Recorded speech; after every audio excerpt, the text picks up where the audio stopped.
వైకుంఠ ఏకాదశి టోకెన్ల జారీ సందర్భంగా జరిగిన తొక్కిసలాట వివాదం కొత్త మలుపు తిరిగింది. అధికారుల నిర్లక్ష్యం చివరకు సీఎం చంద్రబాబు మెడకు చుట్టుకుంది. జరిగిన తప్పును సరిచేయలేక, నమ్ముకున్న అధికారులపై చర్యలు తీసుకోలేక సుదీర్ఘ రాజకీయ అనుభవం ఉన్న చంద్రబాబు సైతం మీమాంసలో పడ్డారు. చివరకు 2 అధికారులను సస్పెండ్ చేయడంతో పాటు 3 అధికారులపై బదిలీ వేటు వేశారు. తొక్కిసలాట వివాదం సర్దుమణుగుతుందని బాబు అనుకున్నారు. కానీ డిప్యూటీ సీఎం పవన్ కళ్యాణ్ చేసిన వ్యాఖ్యలతో కొత్త రచ్చ మొదలైంది. టీటీడీ ఈవో, జేఈఓల వైఫల్యం వల్లే ఇంత దారుణ ఘటన జరిగిందని, టీటీడీని ప్రక్షాళన చేయాలని పవన్ కళ్యాణ్ విమర్శించడం కొసమెరుపు. ఇతర అధికారులపై చర్యలు తీసుకున్న చంద్రబాబు పవన్ కామెంట్స్పై స్పందించి జేఈఓ, ఈవోలపై కూడా చర్యలు తీసుకోవాలన్న డిమాండ్ సోషల్ మీడియాలో ఊపందుకుంది. నిజంగా ఈ పరిణామం చంద్రబాబు సీనియారిటీకి అగ్ని పరీక్ష లాంటిదేనని చెప్పాలి. టీటీడీ లడ్డు కల్తీ వ్యవహారం నిన్న ప్రతిపక్ష నేత జగన్ను కుదిపేస్తే, వైకుంఠ ఏకాదశి టోకెన్ల జారీలో జరిగిన తొక్కిసలాట వివాదం ఇప్పుడు టీడీపీ కూటమిని ఊపేస్తోంది.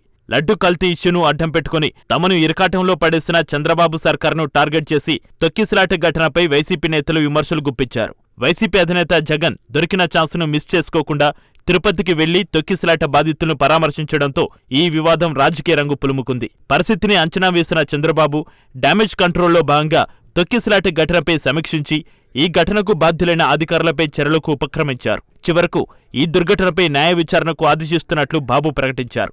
దీంతో ఈ వివాదానికి తెరపడుతుందని అందరూ భావించారు. కానీ డిప్యూటీ సీఎం పవన్ కళ్యాణ్ ఎంట్రీతో సీన్ మొత్తం రివర్స్ అయింది. తిరుపతిలో తొక్కిసలాట ఘటనలో బాధితుల్ని పరామర్శించిన జగన్ ఈ వివాదంపై సంచలన కామెంట్స్ చేస్తారని వైసీపీ నేతలంతా ఎదురుచూశారు. కానీ జగన్కు ఆ అవకాశం ఇవ్వకుండా డిప్యూటీ సీఎం పవన్ కళ్యాణ్ మొత్తం ఎపిసోడ్ను హైజాక్ చేశారు.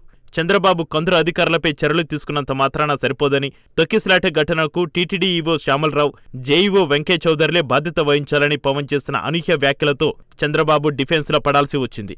అంతటితో ఆగకుండా జేఈఓ, ఈవోల మధ్య సమన్వయ లోపం వల్లే ఈ దుర్ఘటన జరిగిందని, అసలు టీటీడీని పూర్తిగా ప్రక్షాళన చేయాల్సిన సమయం ఆసన్నమైందని పవన్ కళ్యాణ్ చేసిన కామెంట్స్ కొత్త వివాదానికి తెరలేపాయి. తిరుపతి ప్రెస్ మీట్లో విలేకరులు అడిగిన ప్రశ్నకు ఈవో, జేఈఓలను చంద్రబాబు వెనుకేసుకొస్తే, అటు పవన్ కళ్యాణ్ మాత్రం వీరిద్దరిని టార్గెట్ చేస్తూ చేసిన కామెంట్స్ కూటమిలో కుంపటిని రాజేసింది. సనాతన ధర్మానికి యోధుడినని చెప్పుకునే పవన్ కళ్యాణ్ తొక్కిసలాట వివాదంపై స్పందించాలని వైసీపీ నేతలు చేసిన కామెంట్పై అదే తీరులో పవన్ రియాక్ట్ అయ్యారని, దీని ద్వారా ఆయన చిత్తశుద్ధి రుజువైందని జన సైనికులు అంటున్నారు. మరి ఈ విషయంలో బీజేపీ నేతల స్పందన ఏ రకంగా ఉంటుందో వేచి చూడాలి.